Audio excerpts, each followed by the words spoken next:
For our next video, we're going to look at explain questions. You have 3 of these to answer on the exam paper. There will usually be one 8-mark one, and then you will also have 2 6-mark ones to answer. Just be aware that sometimes these questions, although they're asking you to do the same things, will start with the question why rather than explain, but the techniques we're going to look at now still work for both. By now you should be pretty used to these cheats for explain questions, but it's worthwhile just explaining them again. For an explain question, you need to make sure that you have 2 reasons explained. The best way to show an examiner that you have 2 reasons is to have 2 paragraphs. Start the first paragraph with the word firstly. When you start the second paragraph, make sure you've missed a line out and then use the word secondly. When I show you the examples in a few minutes, see how I've used this.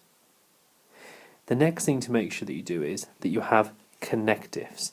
These are the links that you're used to using in English, and they help you to explain what's going on. The connectives are used to link together the facts. The facts are what prove that you know something more than the other people in the exam room. But finally, do make sure that the reasons that you give do actually A, T, B, Q. And the way in which you can do this is by making sure that you read the question carefully.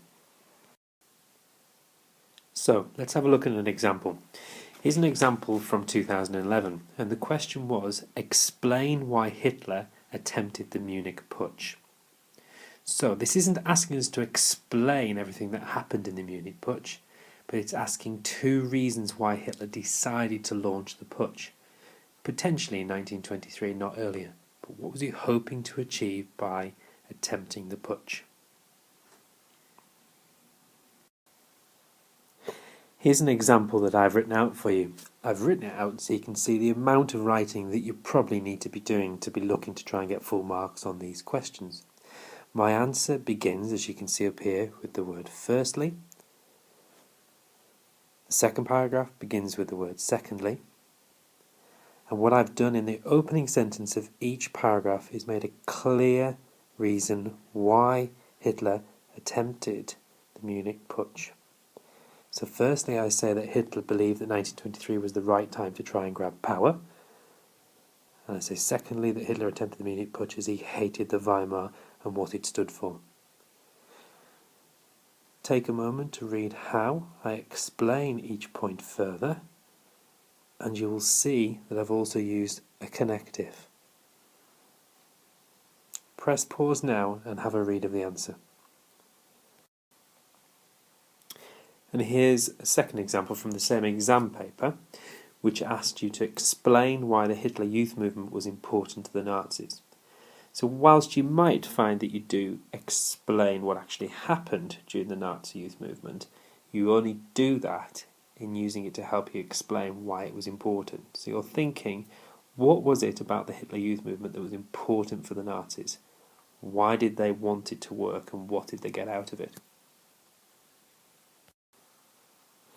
And again, here's an example that I've done for you. Once again, I've used those words firstly and secondly, and I've given 2 reasons why the Hitler Youth Movement was important to the Nazis. So I've said firstly that the Hitler Youth Movement was important to win the hearts and minds of young people, and I've said that secondly the Hitler Youth Movement was important for the future Nazi army. Before you read anything else in my example, you can see that I've identified 2 reasons. However, if I don't go on to explain them, I can't get the most marks for them.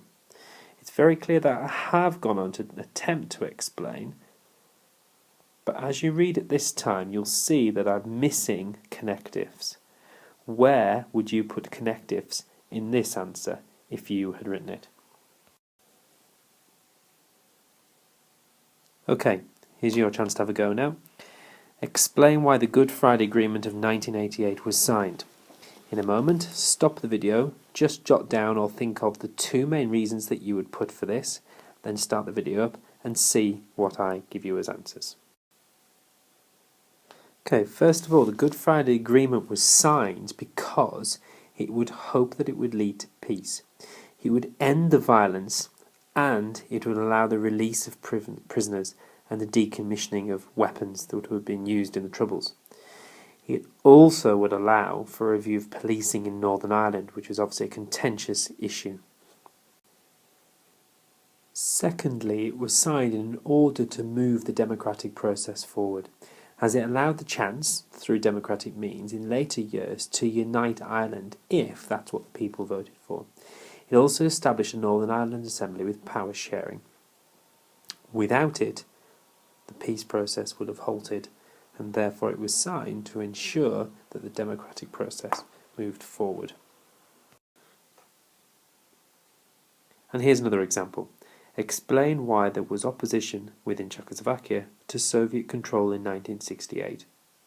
So this question is asking you to give two reasons why, specifically in 1968, there is now opposition to Soviet control. Why is this happening now in 1968 and not previously? Can you think of two reasons?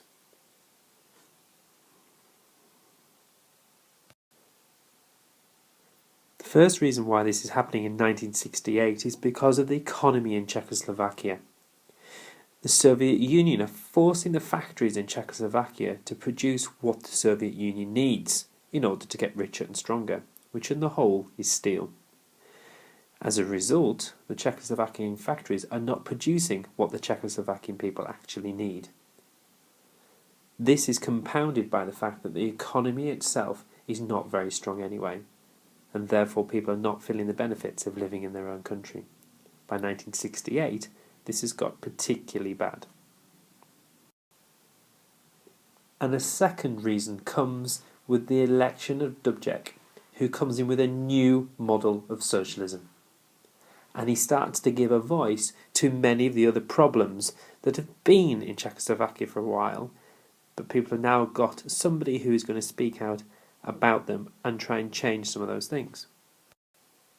For example, the Czechoslovakian people are now sick of the fact that they don't have free elections, that they cannot vote for who they want to vote for. Furthermore, by 1968, the Czechoslovakian people are very fed up with the secret police that rule life in Czechoslovakia and the fact that they never get a true picture because there is so much censorship of the press and everything that they read. And therefore, by 1968, this has come to a real head in Czechoslovakia, where the people really are turning against Soviet control.